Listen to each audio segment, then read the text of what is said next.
اهلا معاكم سارة، والنهاردة هنعمل مع بعض اكلة من اكلات المطاعم اللي انا خصوصا بحبها جدا. مفيش اي خروجة الا ما بيجي الاقتراح ده، ناكل اي مشويات ورز بسمتي وسلطات جنبها. وطبعا مفيش اختلاف عن الاكلات دي. النهاردة هنعملها في البيت بكل سهولة وبالتحابيش كلها، واستحالة انكم تطلبوها بعد كده من بره. هتطلب منكم على طول بعد ما تعملها لهم انكم انتوا اللي تعملوها على طول. النهاردة هنعمل مع بعض رز بسمتي مبهر سهل وسريع وطعمه حلو قوي، سلطة الدقوس، سلطة بابا غنوج، سمان مشوي بكل سهولة.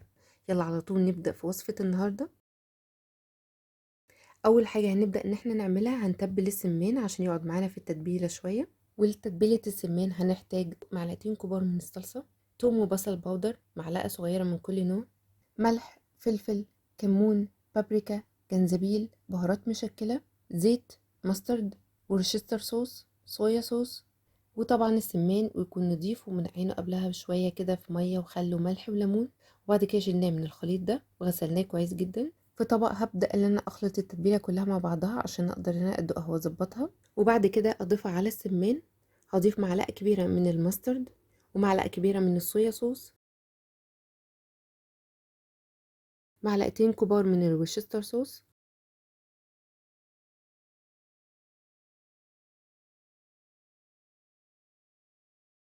معلقتين كبار من الصلصة،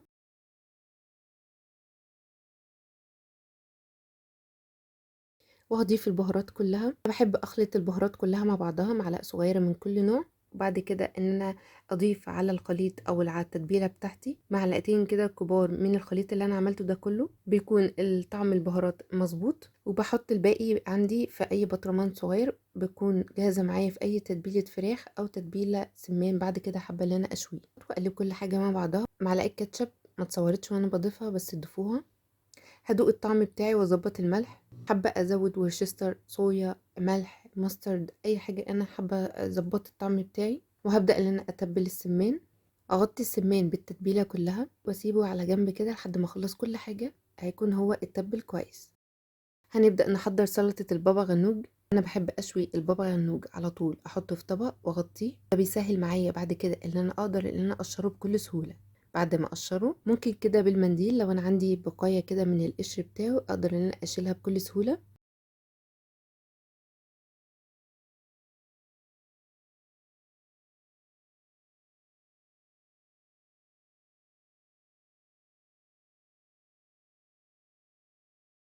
ممكن تعملوا الخطوه دي في الكبه بكل سهوله، بس انا بحب كل فتره والتانيه اعمل الحركه دي او اعمل الطريقه دي في بابا غنوج. شفتها مره شيف كده كان عملها في برنامج وعجبتني الصراحه. القوام بتاعه بيكون مختلف عن انكم تحطوه في الكبة، بيكون فيه قطع كده صغيرة. بحبه قوي لما باكل الحاجة دي بعيش مثلا، او اللي انا اضيفها على رز او اضيفها على حاجة. بحب كده الطعم بتاع سلطة بابا غنوج يكون فيها قطع كده شوية. زي ما بقول لكم ده بيرجع على حسب ما انتوا حابين، بنفس الطريقة وبنفس المكونات هنحطها في الكبة. انا عندي هنا بقدونس وكزبرة مفرومين ناعم، وعندي فص اتنين تلاتة اربعة زي ما انتوا بتحبوا من التوم، او فص واحد زي ما انتوا حابين، او توم باودر، عصير ليمون، كمون وملح، معلقة خل.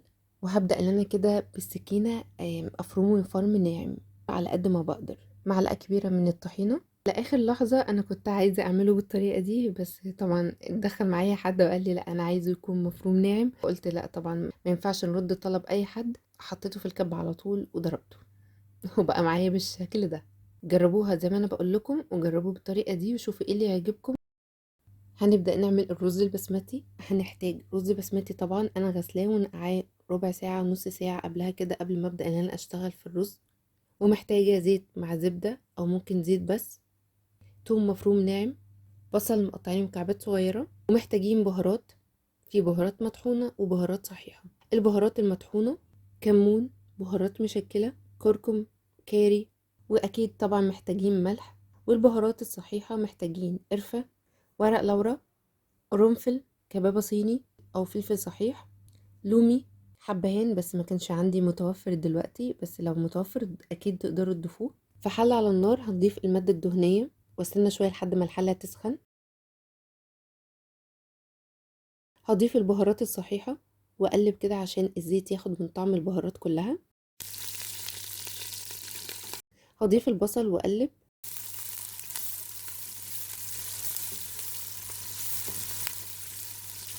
هضيف التوم واقلب لحد ما اشم ريحه التوم.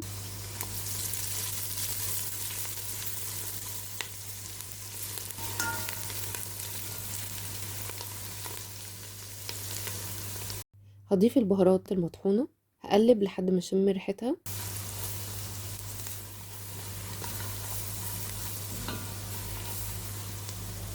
هضيف الرز واقلب.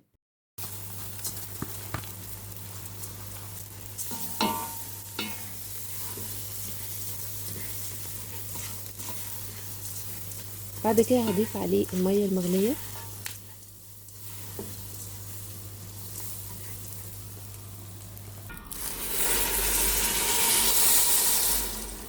هقول لكم النسبه لكل كوبايه من الرز في صندوق الوصف، كل حاجه بالتفصيل، وهنسويه عادي جدا.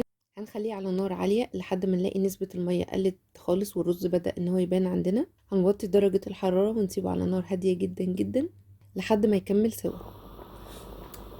سلطه الدقوس من احلى الحاجات اللي بناكلها مع الرز البسمتي. مؤخرا الصراحه بقيت اكلها مع حاجات كتير جدا من كتر ما هي حلوه.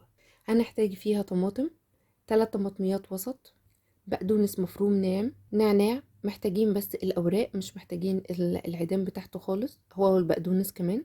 معلقتين 3 كبار كده من الخل، فص أو 2 أو 3 أو فص واحد بس نكتفي بيه من التوم على حسب رغبتكم، عصير ليمونة، فلفل، ولو انتوا حابينه يكون شطة شوية فتقدروا تضيفوا هنا صوص حار أو ممكن تضيفوا شطة خضراء، معلقة أو معلقتين كبار من الصلصة على حسب اللون اللي انتوا حابينه في النهاية، ملح، فلفل، بابريكا هتدينا تدخينة، وخصوصا لو انتوا جبتوا البابريكا المدخنة هتفرق معاكم في الطعم قوي. وهنظبط القوام بتاعنا بمية.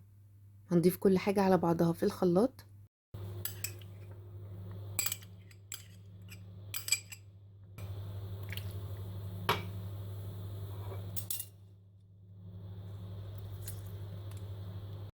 هنضربهم مع بعض كويس جدا في الخلاط لحد ما يكون معانا بالشكل ده.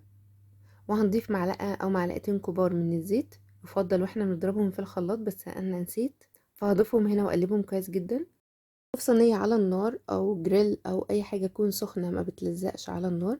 هضيف عليها معلقة كبيرة من الزيت أو من غير زيت خالص عشان احنا ضايفين في التتبيلة بتاعتنا زيت. هضيف السمان بالتدريج زي ما اتفقنا في أي حاجة احنا نشويها.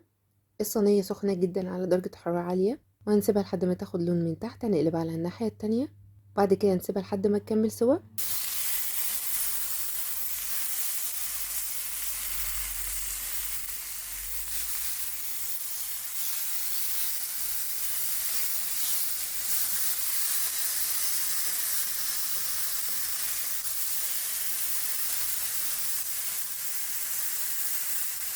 وبالفرشة كده وهي بتكمل سوا هبدأ ان انا اخد من التتبيلة واحطها كده على السمان وهو بيستوي. ولو انا عاملة كمية كبيرة زي ما انا عاملة النهاردة، فانا هسيب التتبيلة في النهاية بعد ما الاقيه خلاص استوى وعايزة ان انا اديله لون كده حلو من فوق، فاحطهم في صينية واحط التتبيلة كلها كده بالفرشة على الوش السمان من فوق وادخله تحت الشواية لحد ما ياخد لون ويكون معايا بالشكل ده. وده الشكل النهائي الوجبة بتاعتنا كلها. وطبعا ما تنسوش طبق السلطة، وطبعا لو عملتوا سلطة طحينة معاها يبقى كده تمام التمام. وجبة متكاملة واحلى من احلى مطعم. جربوها، انا متأكدة هتعجبكم جدا. قابلكم ان شاء الله بفيديوهات وصفات مختلفة، وسلام عليكم.